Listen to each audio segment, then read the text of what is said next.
சுரேஷ் தான்.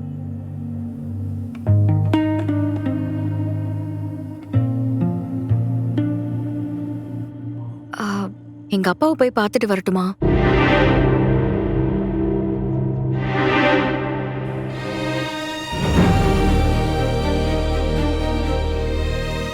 எங்க?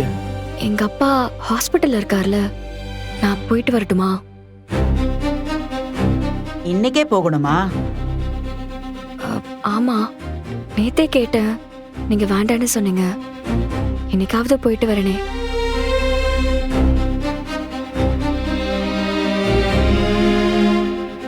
இல்ல, என் கூட வேலை பார்த்த கல்யாணத்துக்கு வர முடியாதவங்க இன்னைக்கு வீட்டுக்கு வரதா சொல்லியிருக்காங்க. அவங்க வரும்போது நீ வீட்டில் இருக்க வேண்டாமா?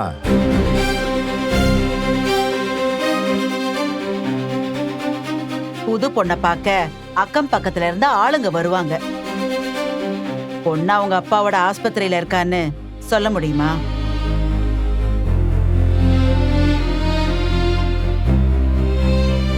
எங்க அப்பா ரொம்ப உடம்புக்கு முடியாம இருந்தாரு.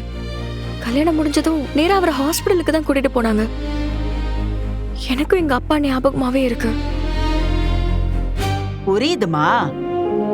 அதுக்குன்னு இன்னைக்கே எப்படி போக முடியும்? உங்க அப்பாவை பார்க்க வேண்டாம் சொல்லல. ஒரு 2 நாள் கழிச்சு போய் பாரு. எங்க அம்மாக்கு பெருசா ஹாஸ்பிட்டல் விஷயம்லாம் தெரியாதுங்க. அதை பாத்துக்கிறதுக்கு தான் தங்கராஜ் மாப்பிள்ளையோட ஆட்கள் எல்லாம் அங்க இருக்காங்கல்ல.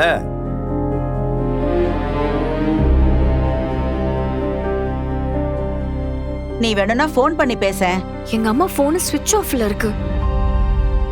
நான் ஹாஸ்பிட்டலுக்கு போகணுங்க.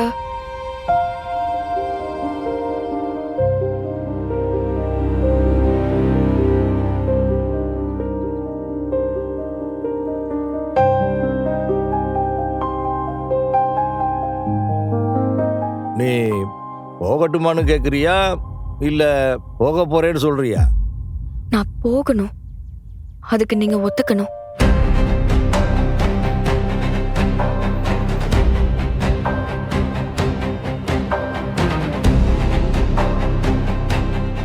என்னடா?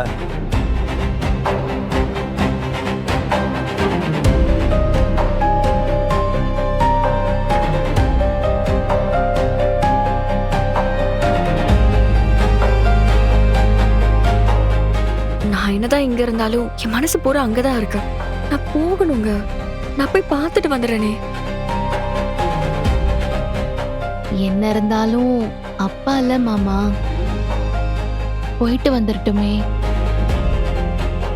போய் பார்த்துட்டு வந்துட்டோம்ப்பா. ஒரு தடவை போய் பார்த்துட்டு வந்தா அவங்களுக்கும் நிம்மதியா இருக்கும்ல. அங்கேயே இருக்கணும்னு சொல்லலையே, பார்த்துட்டு வரேன் தான் மதி சொல்லுது.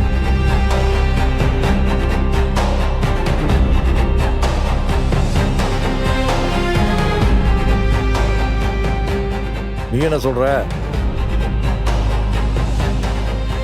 நான் என்ன சொல்றது? ப்ளீஸ் என்ன போக விடுங்க.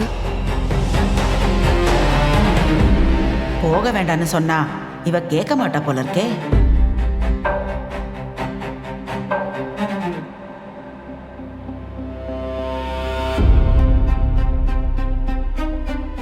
நீயே கூட்டிட்டு போயிட்டு வாடா. நானா? ஆமா, நீதான். வேற யார் கூட்டிட்டு போவாங்க?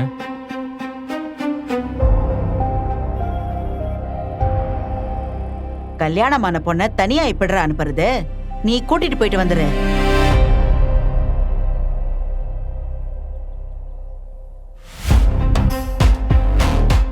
சரி, நானே கூட்டு போறேன். சாப்பிட்டுட்டு கூட்டிட்டு போடா. எதனா காஃபி குடிச்சேன், போதும். போயிட்டு வந்து சாப்பிட்டுக்கிறேன். நான் போயிட்டு வந்துடுறேன். இப்படியே அவ போற? நேத்து தான் கல்யாணம் ஆயிருக்கு. இந்த ட்ரெஸ்லயே வா போவ? எல்லாரும் என்ன நினைப்பாங்க? போய் புடவைய மாத்திட்டு போமா. ஏ, இந்த ட்ரெஸ்ஸுக்கு என்ன?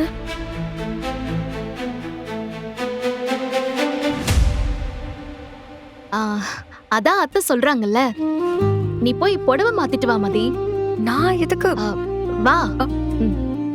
இல்லங்க,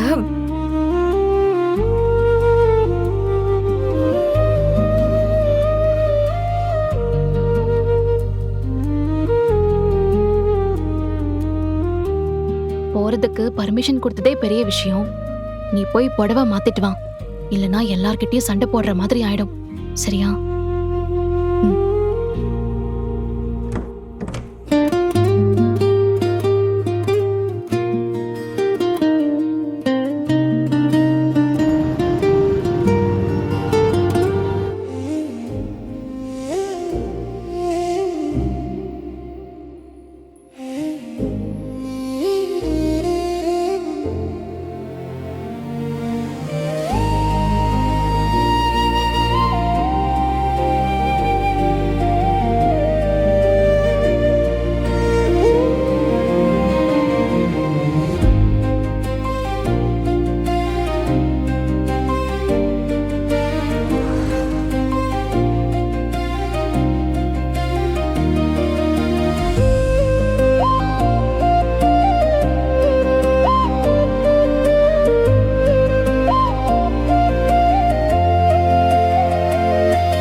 கிளம்பிட்டீங்களா 2 பேரும்? ம் ஆமாண்ணே. டேய், எதனா ஃபோன் பண்ணி சுரேஷ். நான் ஹாஸ்பிட்டல் வரணும்னாலும் வரேன். சரிண்ணே. டிஸ்சார்ஜ் ஆக நாள் ஆகுமாடா? தெரியல. எல்லாருமே மொத்தமா போக வேண்டாம்னு நினைச்சோம். இல்லனா நாங்களுமே கூட வந்திருப்போம். இப்போதைக்கு நீங்க போங்க, கொஞ்சம் லேட்டா நாங்க வந்து பாக்குறோம். ம், சரிங்க. மதி, அம்மாவை தைரியமா இருக்க சொல்லு. ம். டேய், கூட்டிட்டு போ. போப்பா. ம்.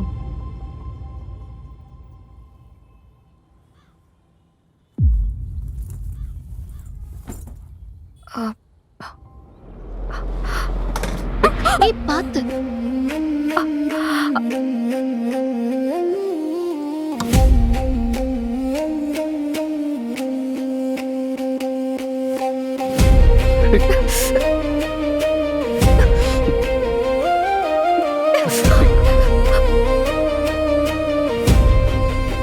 நீ ஏறு மதி.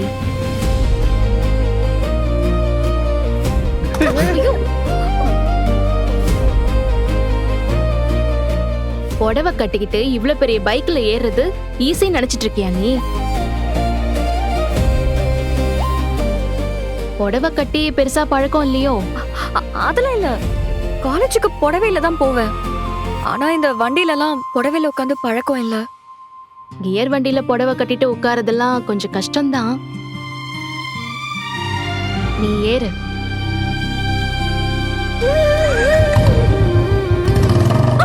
மதி. ஐயோ. டேய், ஏன்டா அப்படி பயமுறுத்திக்கிட்டு இருக்க? இவன் போலீஸ் இல்லப்பா, அதான் கூட இருக்கிறவங்க கிட்ட வெறப்பா இருக்கிற மாதிரி காட்டிக்கிறான். ஏறு மதி. பாத்து காலு. அவ்வளவுதான். பத்திரமதி, புடிச்சுக்கோ. ம். நல்லா உட்காந்துக்கோ மதி.